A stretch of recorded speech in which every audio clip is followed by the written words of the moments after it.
Welcome. Welcome everyone out there in listener land. I'm Kerry Cadambi, and you're listening to a Spirited Exchange on Transformation Talk Radio. Each second and fourth Wednesday at 4 p.m. Pacific, on a Spirited Exchange, I bring you inspiring guests engaging in stimulating and mind-opening discussions to help you awaken, heal, and reveal your highest purpose. Stay with us for the next hour for an engaging conversation about Psych-K as a path to wellness. Today's guest is Karen McKy. Karen is an international certified Psych-K instructor who teaches all core Psych-K courses. And her lifelong passion is helping people access their spiritual source, revealing their true potential and personal power. It's evident in her engaging teaching style.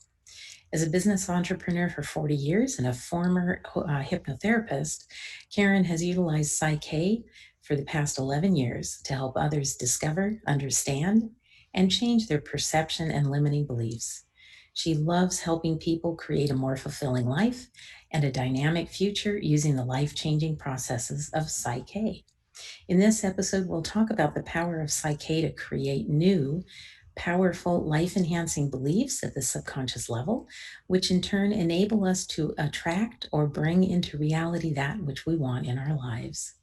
Let's welcome Karen McKy to a Spirited Exchange. Hello, Karen. Hi, everybody. How are you? Thanks for having me on, Kerry. Oh, my pleasure. I am so excited to have you here today.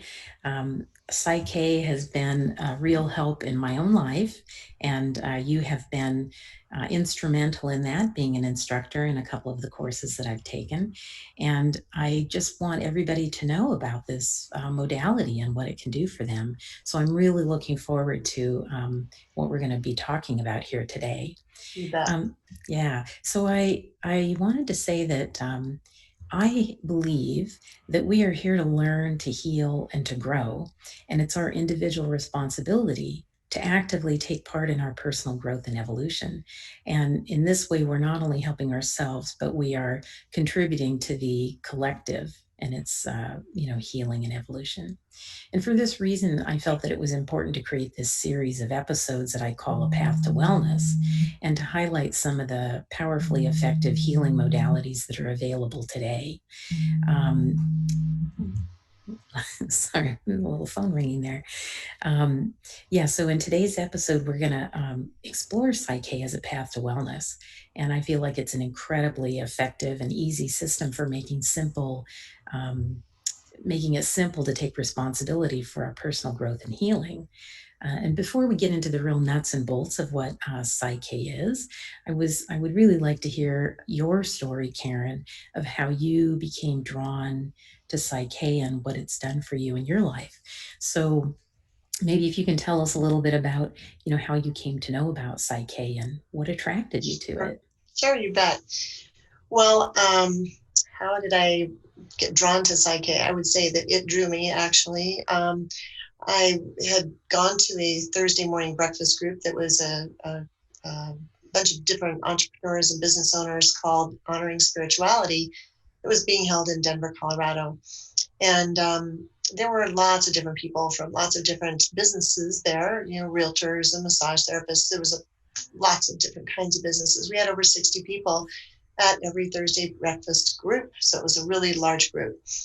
And there were several ladies that had gone to a Psych-K workshop and didn't really know them all that well, but they came back and they were all excited about it, of course. And then one of the ladies would come up to me every Thursday after that class they'd been to, and she kept approaching me and saying, I really think you ought to look into this. And I kept saying, no, thank you.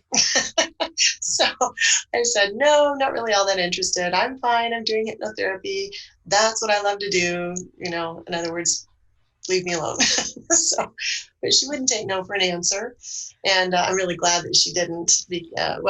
She did back off. I did push her to a point where I finally said, this is enough. I'm not interested right now. Please stop talking to me about this. So she did back off, but she really was the initial wedge in the door, so to speak, to get things to open up. But It was another doorway that I had to walk through to actually get into the whole realm of Psych-K, and that came from a Hay House gathering that was held in Denver at a big event center. And Greg Braden was coming to speak, and there was a fellow that was doing shaman work, and there was another guy, this funny last name, Lipton, and his name was Bruce Lipton, Dr. Bruce Lipton. And I had no idea who that was. And so I just mentioned it to my husband, and my husband, who was very calm and sedate and, easygoing, about jumped out of his chair and said, "Oh my God, buy the tickets. We've got to go. Bruce Lipton's in town. We got to go. We got to go." And I'm like, who is this guy? Why are you so excited? So we went to this program, and I, of course, loved Greg Braden because he was one that I'd really been following most. But then when Bruce took the stage, my eyes and attention were riveted on him because he was sharing so much incredible information about biology, and specifically his book, The Biology of Belief, was what was out at that time. Mm-hmm. And helping people understand that their biology is responding to their inner thoughts, specifically our beliefs, because the book is called The Biology of Belief. And I was like captivated, and I wanted to know more, and I couldn't quite grasp what all he was talking about, but it sounded fascinating. And so I ended up getting a little DVD, and I took it home, and my husband and I watched it together that night. And my jaw was on the floor, Kerry, because I really was just so drawn into everything that he had to say. But then the second piece of it was Rob Williams, who's the founder of the Psych-K processes, who gave a talk about how Psych-K worked and what it was all about. And I was just like, oh my gosh, I've got to go learn this. So Jim and I signed up for a program. That was in May that we had gone to this speaking engagement. And then July was the very first exposure I had to that. And it was in July of 2009. So it was really, really exciting to get to go to that program, because the July program, because there were well over 100 people, probably 120 people at least in attendance, and a big ballroom kind of a thing. And we don't normally have most of our classes in that big of a space, just by the way, in case anybody's interested. But this was a big event, and I really had the opportunity to have an incredible experience there with the processes. And it was literally a class that was teaching us how to use these processes in our own life. And so from there, I just said, oh my God, I've got to have everything I can get my hands on. I've got to know everything. I was so hungry. So that's how I was introduced to it. And Kerry, the thing was, I felt like I came home. I don't know how else to describe it. I had been searching my entire life for where I belonged, how I should feel like I connected somewhere in some really deep and meaningful way. And I had not ever found that. And I was, I think, either 47 or 48 at the time. And I really was seeking this something magic to happen in my life. And it was there that day in July 21st, that I found that. And I just felt like it was kind of the magical thing I'd been looking for my entire life, even though I didn't know it was going to be. And you had been doing hypnotherapy for quite a while. So I'm curious, like, what did you find in Psych-K that maybe wasn't available in other modalities that you had? That's a really good question. And I think it's kind of a hard question to answer, because I had found a lot of really wonderful spiritual value, because that's a big part of my life, is my spirituality. And I found a lot of that through the hypnotherapy work that I was doing. But there was something about Psych-K really that made it much more personal. And it was an interactive process that allows the person who's utilizing the processes to really get an understanding how their spiritual self is working with them. So there's really two-way communication that happens. And for so many people, that's something that's missing in their life. It's really nice to be able to have a two-way communication with that higher part of you that has the big picture of your life, and for sure. To be able to tune in and get some guidance there on things, and feel that you can get good information in a confident manner. Mm-hmm. Yeah, that's it's incredible. So you found this, and you drank through the fire hose. Sounds like took everything you could. Can you share a story of how it helped you personally? Yeah, I sure can. One of the things that was very terrifying for me was to be seen in the world. It was, I think, one of the things that is the most scary for many, many people out there, next to death, is public speaking. It's listed as the second most scary thing in the world for most people. And it certainly was for me. And it took me some time to actually figure out, well, why was I so unnerved by this? But I had gone to Toastmasters, and I was doing the Toastmasters, program, and working through the notebooks and things that they had. And I still was just absolutely terrified to speak about something that mattered to me. Now, I'd been on stage before. I'd done plays as a kid in high school and things like that. And I got involved in some very minor little acting things when I was 21, 22.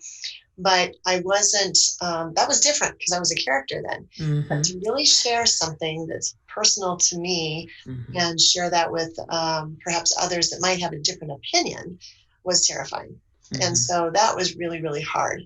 And I utilized the Psych-K processes to help me through that whole thing so that I could really stand fully in my power, share confidently from my heart and from my, the depth of my soul about what I believe about things, and not have my knees knocked together and my voice quake and things like that.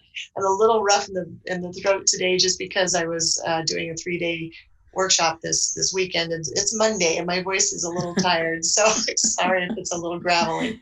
No, it sounds great. But I think that those are some of the things. One of the things that was really, really big for me.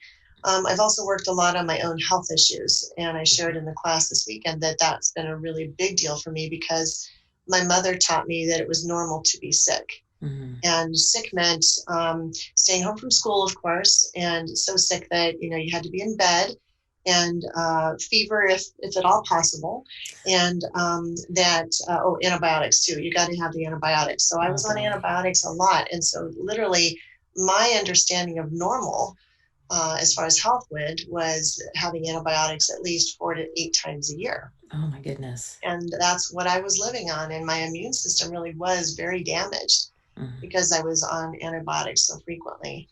But it was a programming that I was operating off of that was really my mother's program because that's how she sought attention. And so I bought into her program not knowing that I was doing that. And I lived most of my life with a lot of illness and just thought it was normal. Everybody was on antibiotics that often. Everybody missed school, didn't they? Yeah, we didn't really understand. I mean, we could see back then the benefits of antibiotics, but didn't really understand kind of the side effects. And there's plenty. Yeah, there is. Yeah. Right. So you talked about kind of the unconscious programming that you received from your mother. You noticed the pattern of being sick and recognized there was an unconscious, a subconscious belief that caused that. But I didn't actually notice that or realize that until I got into working with the Psych-K processes, and I started helping myself, and I started getting sick less frequently. And I started realizing that, wow, as I'm working these health and kind of well-being balances that I was writing for myself, I was actually getting stronger and I was getting sick less frequently. And I wasn't needing antibiotics either. Most of the time I was able to kick things on my own, which was really personally rewarding to me, because I had worked with a nutritionist about 30 years ago to help my children because they were both fairly sick as well. So this program, programs get handed down through generations. Yeah, unfortunately, yes. Yeah. So my mother, I don't know where my mother picked up her program, but she lovingly handed it down to me. And then I unknowingly was handing it down to my children too. And, of course, to be a good mom, you got to take your kids to the doctor and you got to get, whatever you got to do. But I ended up meeting a wonderful nutritionist who really helped me understand that sickness was not the norm. And she helped me through use of muscle testing and herbs and different kinds of tinctures and homeopathics and things like that to start my healing journey. So it wasn't that I completely found healing in the Psych-K methodology. I'd done a lot of that healing work already. But here it shows up in my life some 20 plus years later, the Psych-K. Mm-hmm. And I already had a good foundation to now work not just on the physical aspect, but to Right. work on the mental, emotional, spiritual aspects. Yes. And that was really the piece that took me, like skyrocketed me out to Right. a whole new level of health. And Yes. I rarely get sick now because I have a very strong immune system. I understand how to work with it. Mm-hmm. And if I'm starting to feel something coming on, I know how to help myself. And the Yeah. first place I go is back to my psychic processes, of course. Great. Yes. And I'm sure our users right now are going, so what is this and how does this work? Yeah. And so I would love to get into that, but we are going to first take a short break. Okay. So you're listening to A Spirited Exchange with me, host Kerry Cadambi, and today's guest, Karen McKy. And when we come back, we'll dive deeper into Psych-K, what it is, and what it can help with. So stay tuned. We'll be right back.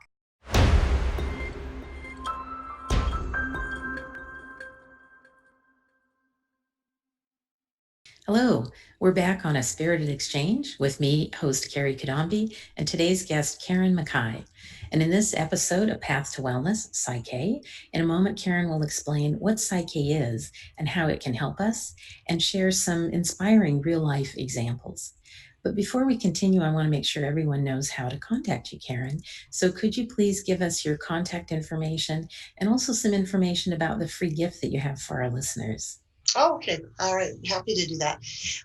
People can text me at 719-648-3070. And my email address is Karen, Karen, at subconscious change. And that's a little bit of a tricky word. So let's spell it SUBCONSCIOUS change.com. And of course, my website is subconsciouschange.com as well. So you're welcome to go and visit there and get to know more about me from the website. And the gift I'm offering today is 20 Toxic Beliefs Report. And that is available also on my website. So it's right underneath the main banner. So you can click on that and you can have that sent to you. Super. Yeah. Thank you very much. Sure. Great. So before break, you shared your story about what drew you to Psych-K and how it has helped you personally. And I would like for our listeners to now hear a little bit about what is Psych-K? What is this animal? How does it work? What does it do? So maybe you can explain to us a little bit more about Psych-K. Well, sure. So one of the things I'd like to share first about Psych-K is it's been around for at least 30 years. It's actually over 30 years now at this point in time. And it's tried and true. It's been expanded all around the entire globe. So we actually have other instructors in other countries all around the world that teach. And many of us travel and teach beyond where we live. So it's available just about wherever you are, or you can get to someone that is providing a class. So a lot of people that are doing that. So Psych-K, the way I describe it is that it is a spiritually based process that helps us change limiting beliefs within our subconscious mind. And the power of our subconscious mind is massive. There's an analogy that oftentimes works pretty well, that if you could imagine a boat that is in front of an iceberg and you can see just the tip of the iceberg sticking out of the water, that tip of the iceberg outside the water would represent your conscious mind. And that is what we on the boat would be aware of. So as we're looking at that iceberg, we have an awareness, and that represents our conscious mind, which is usually between 1% and 5% of our overall consciousness. And that seems like a very tiny percentage for all the things we have to think about and do every single day. And I argued that whole point too. I thought, no, come on, because I think about so many things every day. I have to do so much stuff. But when it comes to the subconscious, that is what is below our awareness, which is the ice below the surface of the water. And it actually is quite massive. And so that is usually about 95 to 99% of our overall consciousness. And so people get a little like, how is that possible? Come on. But the reason it's possible is we don't really understand the scope of what our subconscious is responsible for. So let's understand that your cell to cell communication your heart rate, your digestion, your respiration, your elimination, everything that is going on in your body that's a system is organized and controlled by the subconscious. It's overseen by your subconscious. Mm-hmm. So if something isn't working quite right, like maybe you have a racing heart, can you calm it down? Well, sure you can. You can help your subconscious operate more calmly.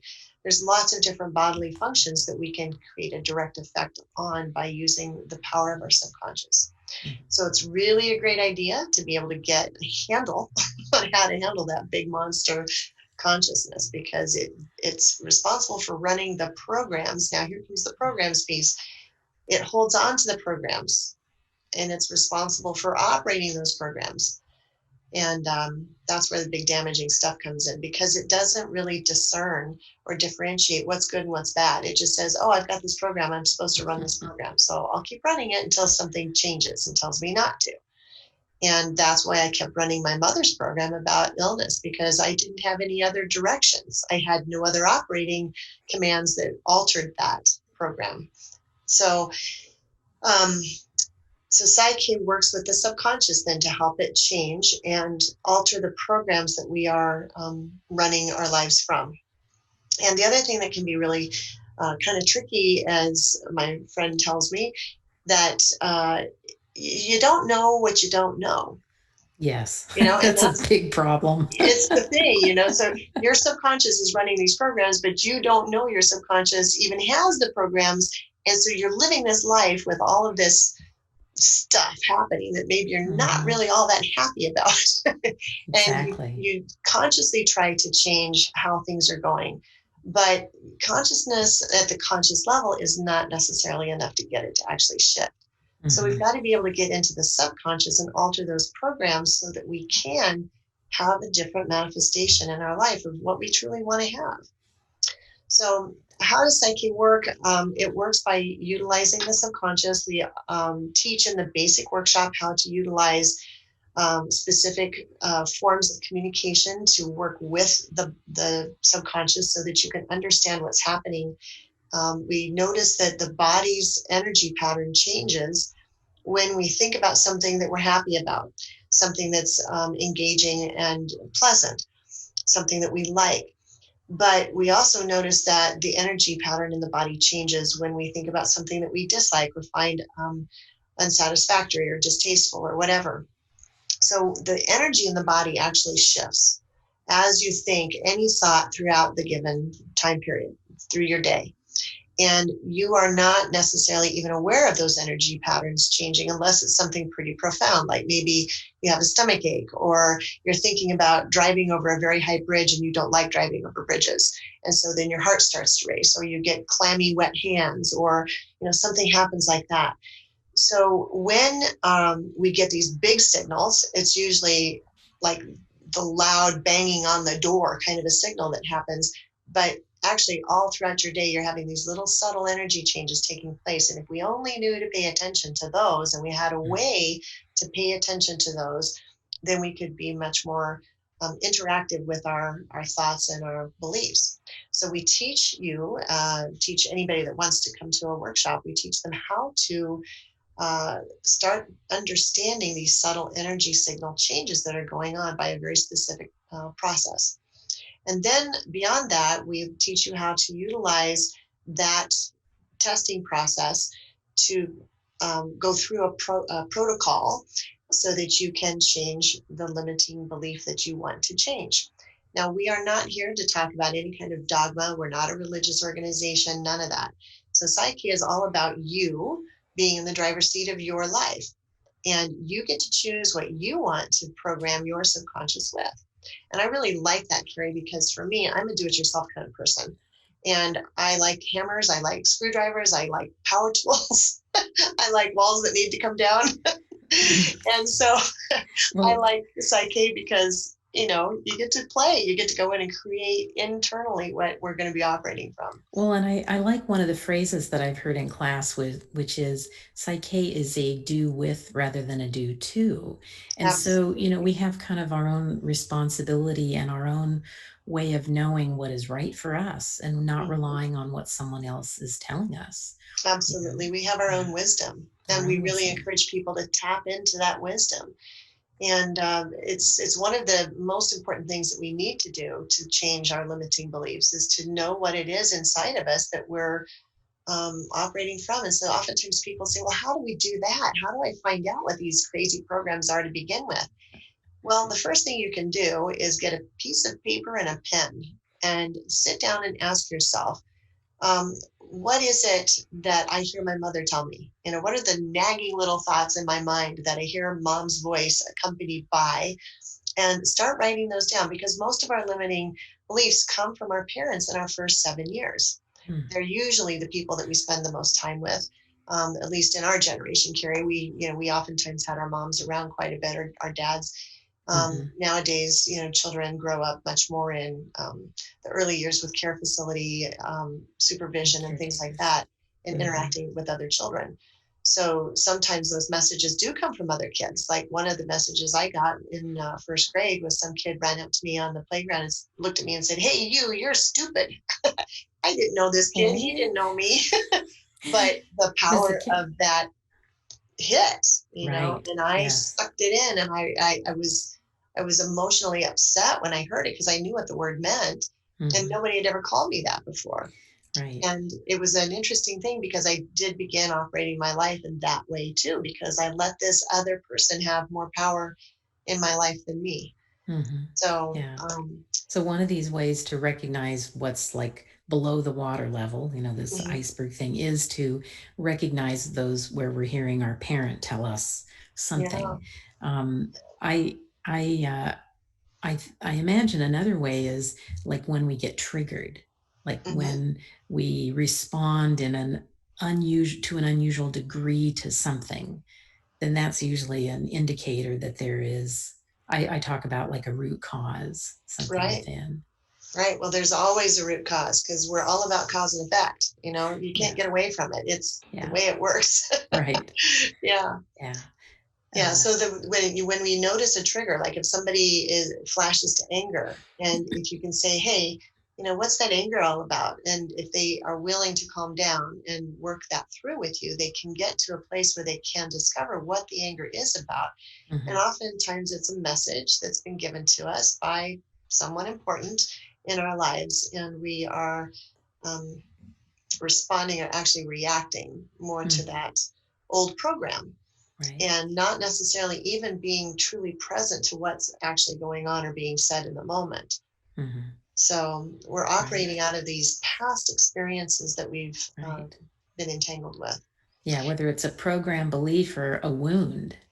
Right, Yeah. right, yeah. And certainly there's plenty of things like that too. So one of the things that happens with people is that they can be involved in car accidents or things like that, or they get thrown from a horse or whatever. But then there's this familial beliefs from the family that say, oh, you're never going to get well, or worse, you're not going to make it. So those are Wow. even things that a doctor might say, and the subconscious overhears those things. So if the Mhm, person is a patient and hears a message in the back, like, oh, he or she isn't going to make it, that signifies for our subconscious, oh my gosh, we're dying, and sometimes that's a very powerful message that actually we take on and right. we die. Yeah. Yeah. So, writing down these things as a way of recognizing kind of what's below the surface. Are there any other Mhm. suggestions of? Yeah. Yeah. Really pay attention to what you say out loud to people. Oh yeah, been there, When done we that. Yeah, well, we all have to say, okay, I'm willing to explore what I am and who I am. And we have to be willing to kind of start becoming aware of the things that are making us tick. So anytime you say a phrase that is a repetitive kind of phrase, like, oh, you just killed me, or any of these like sarcastic kind of phrases that we say, we're oftentimes operating from a belief that's about that topic. Mm. So other things that can happen is stories. If somebody has told stories in the family and you tell those stories, or if you get into storytelling, one of the things I love to do is say a 5-minute interview. And I'll work with clients or friends or whatever, and I'll say, well, just tell me what's going on for the next 5 minutes. Let's just hear what's up for you. And within that short little conversation of 5 minutes, there's usually a good 15 or so limiting beliefs that I can help that person with. Wow. And it's pretty astounding of the things that we share that we think are conversation, but they're Yeah. not. Wow. For instance, if I say, well, so tell me what's going on in your life. How's things going for you right now? And you go, oh, life sucks. It's just awful right now. Well, there we go.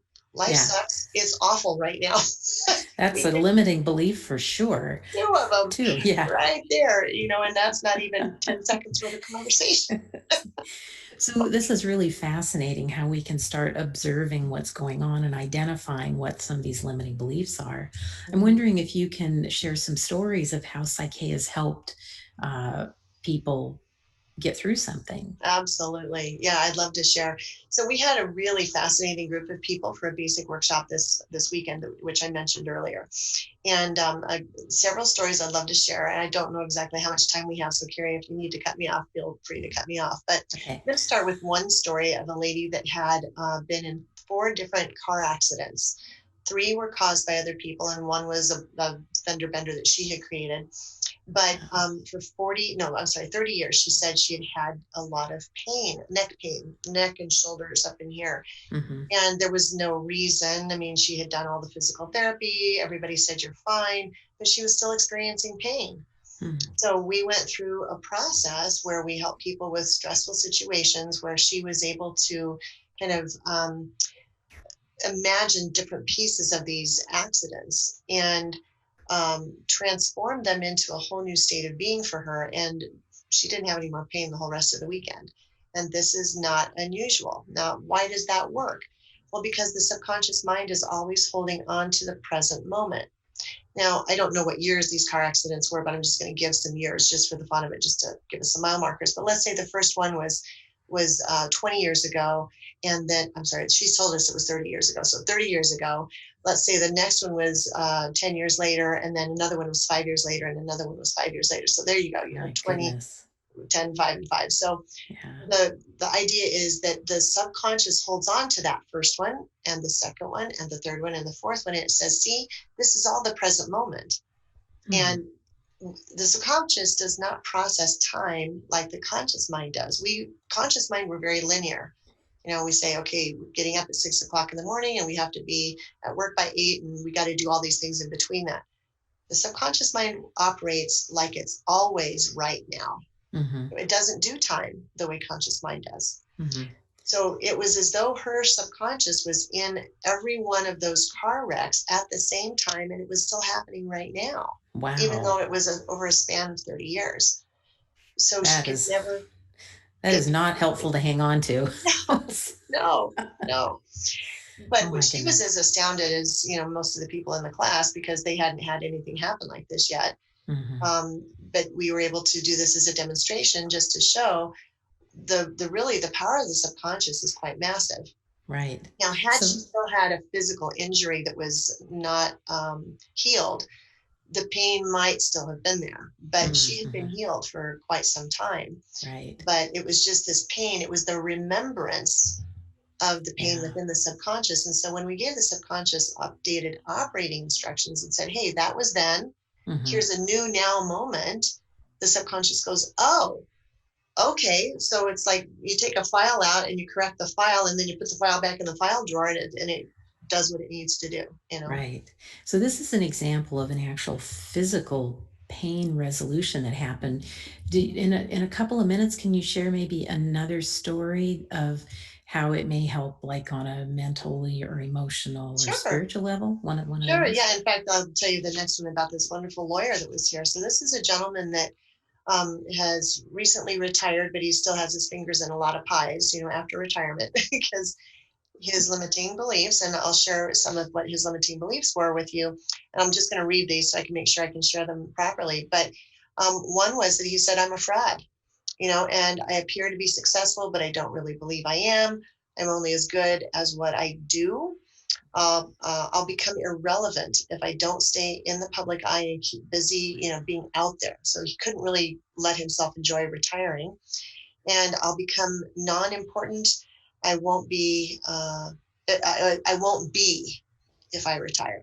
Like he would lose Wow. himself if he retired. Oh my goodness. So this is all very mental stuff, as you can Yeah. imagine. It's like the reality is he's still a very wonderful person, and he was a very successful lawyer, very well liked in the community, and people loved him. And Mm-hmm. he's always been doing things to help his community grow, very much a public servant, but yet mentally he has these limiting beliefs, or he did, that that he was a fraud, and that if people really only knew who he was, so he couldn't actually be present to himself. And Mm-hmm. that was one of the big things that he worked on over the weekend, was that his life mattered just by being him, Oh, and just by lovely. knowing that he was valuable the way he is. Mm-hmm. And then that also helped him move into a place with his spiritual connection to his God source, that made him feel completely different, like My goodness. completely connected. And divinity was like a connection to divinity was something that he kind of was maybe hoping might happen, but it did happen, and Mm-hmm. so he was able to feel a sense of spiritual connection that he hadn't been able to feel before. Wow. So sometimes we get what I call twopers. You get two benefits for the one subject matter that you're working on, and that was one of Yeah, those wonderful experiences. absolutely. And I imagine over time it may also help his health, right? Because For if we're sure. worried about all these other things or pushing, pushing, pushing to reach some unattainable whatever, it's not good for Yeah, our health. So, yeah, it for has so sure. many layers to it. Yeah. Well, and if we imagine, I'm not valuable, I'm not needed, I'm not important, nobody wants me. Well, that's a signal to the subconscious to start shutting the production down. If I'm not needed, I'm unnecessary now, then Wow. it's time to go. You Right. know. Yeah. And I also believe like then it's what we manifest, Mm-hmm. right? When we have those beliefs, we manifest those things in our From life. those beliefs. Oh yeah, so let's like get rid of that, like and Well, right. transform that.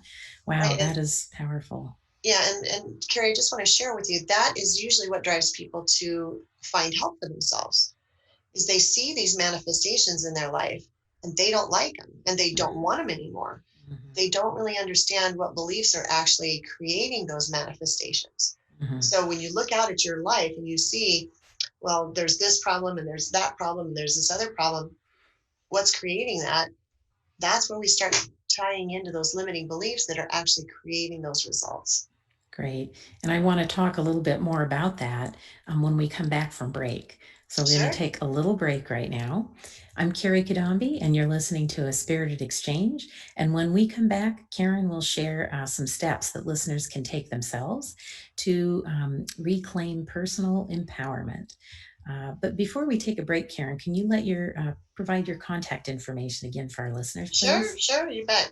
So the website is Subconscious Change, SubConscious Change, CHANGE.com. And my website, that's the website. And then email is Karen at subconsciouschange.com. Great. Thank you very much. All right. We'll be back in a minute. Sure.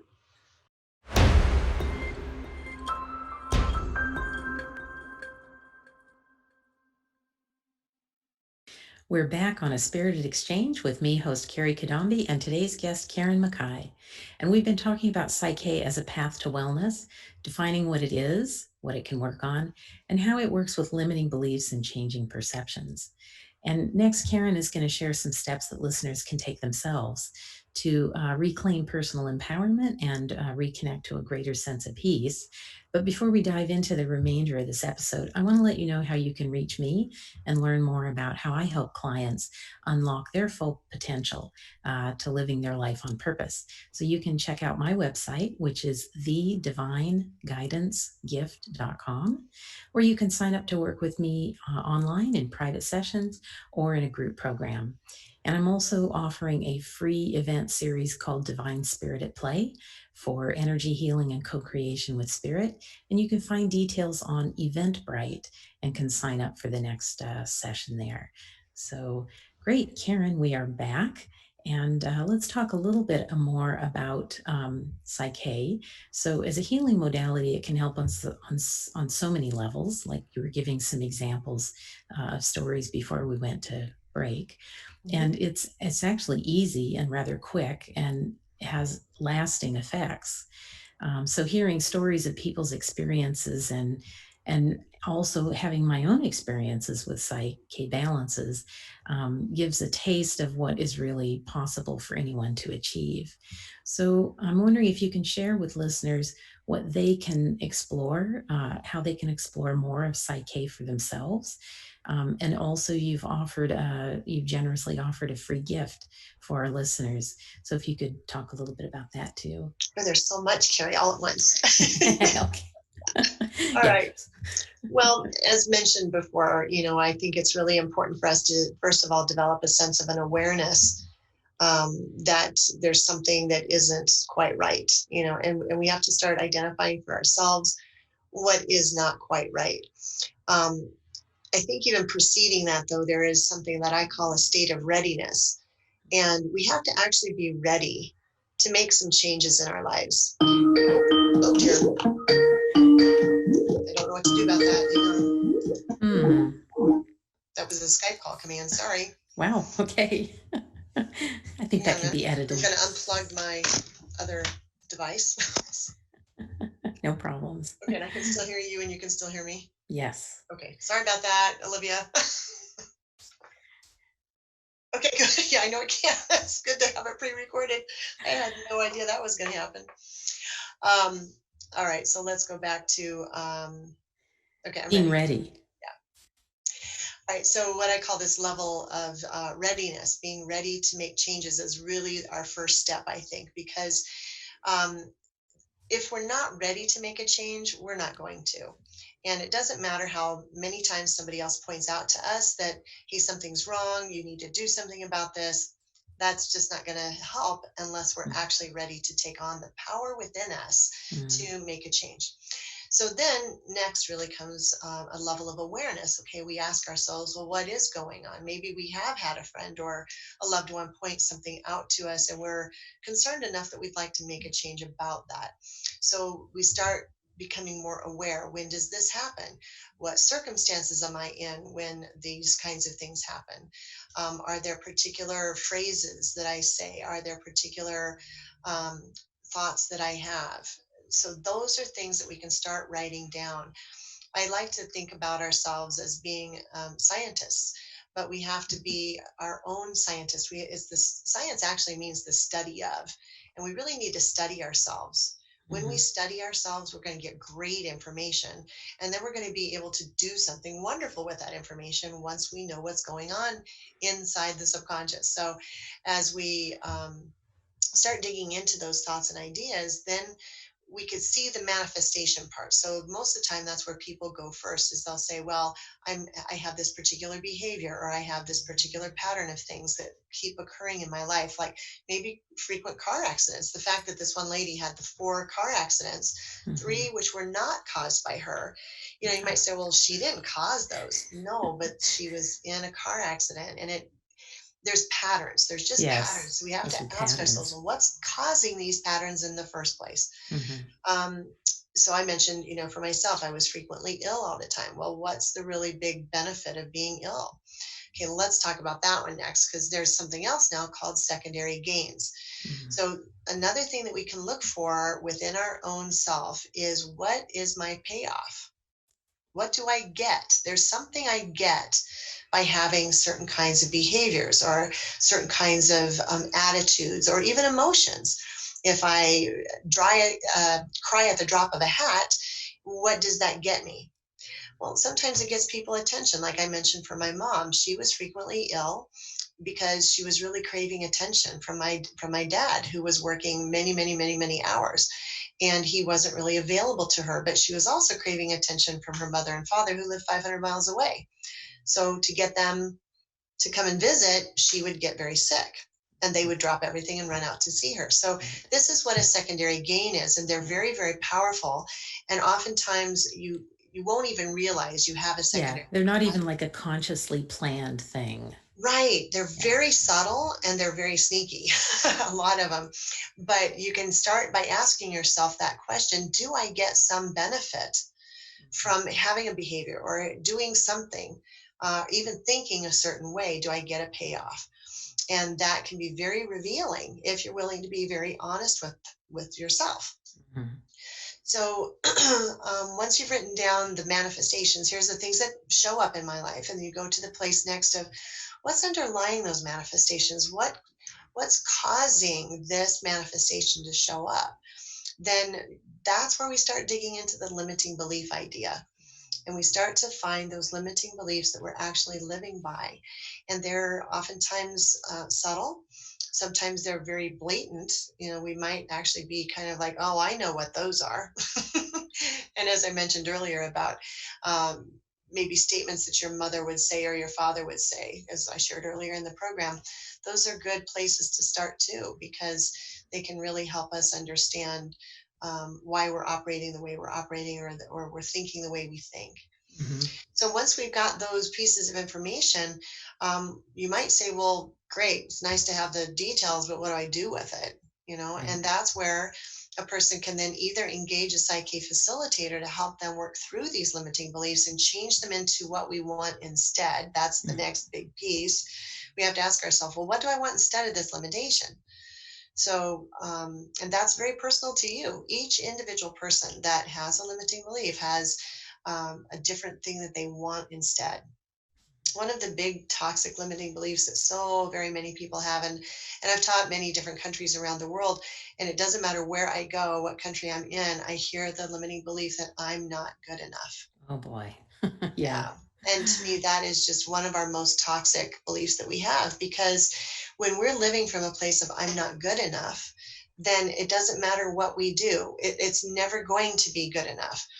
In fact, one of the ladies was dealing with that this weekend. That she said, I'm OCD. I'm obsessive compulsive disorder person.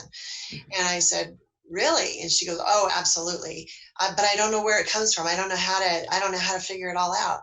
Right. And most of the time, people don't know how to figure it out. So they'll get drugs and they'll maybe go to counseling or whatever, which can be helpful.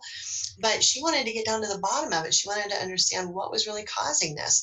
And as we explored more throughout, the weekend, what she realized is that it came down from this place of I'm not good enough. No matter what I do, it's never going to be good enough. So I'm just going to keep trying harder and trying harder and trying Oh, harder and trying harder. that's And of exhausting. course, yeah. And there was always one person that she was trying to please. And so that brought on some other physical manifestations along with it too. But there's always a reason, folks. There's always a reason Yeah. why certain things are happening in our lives. And if we can take our steps back and start retracing, well, when did this start? These are some Mhm. other great questions you can ask yourself. If you have a certain behavior that's going on, you can ask yourself, when did this start originally? What were the circumstances around this thing that Mhm. started If there was back some whenever it was? event or Yeah, there might have something been an happened. event. There could have been a person that said something to us or Mhm. yelled at us or whatever. The location can be very important too, because oftentimes people remember themselves being in a certain location when something occurred. Mhm. So if you can think about the time frame, when did it happen? Where was I? What were the circumstances around this particular feeling that I have? Because here's another thing. Sometimes people don't think so much in pictures, they think more in feelings. Mhm. So they'll say, well, I just feel anxious. And I'll say, well, when do you first remember feeling anxious? Oh my gosh, if I really think about it, it was clear back when I was 5 years old. And I'll Wow. say, really, 5 years old? Oh yeah, I was always chewing my nails and nobody could understand why my fingers were always bleeding, but I was chewing my nails. Wow. So yeah, we'll have these habits that we'll do. And so then we say, well, we need to get help for the nail chewing. Yeah, but no, it's like, what is it that's causing that? Go back to the root. Yeah, And the other thing is, I think we don't even necessarily need to remember what it was. Like if we go back right. and we don't know, Psych-K can still help us. Can Absolutely. And thank you for still, sharing that. Yeah. yeah. Yeah, And because it's more than just like saying affirmations. There's right. way more to Psych-K than just that. Yeah. Yeah. Everything that we work with will be an affirmative statement, but there's 5 key criteria that every statement has to meet. But I want to really stress what you just shared, Carrie, because that's a very important point. Some people do not remember the cause of something, even if they think it through as best they can, they'll never Mhm. come up with it. And Mhm. we actually don't even have to have that be identified Mhm. because the subconscious remembers it, whether you consciously remember it or not. So Yes. if you know that, let's just go to this idea of anxiousness.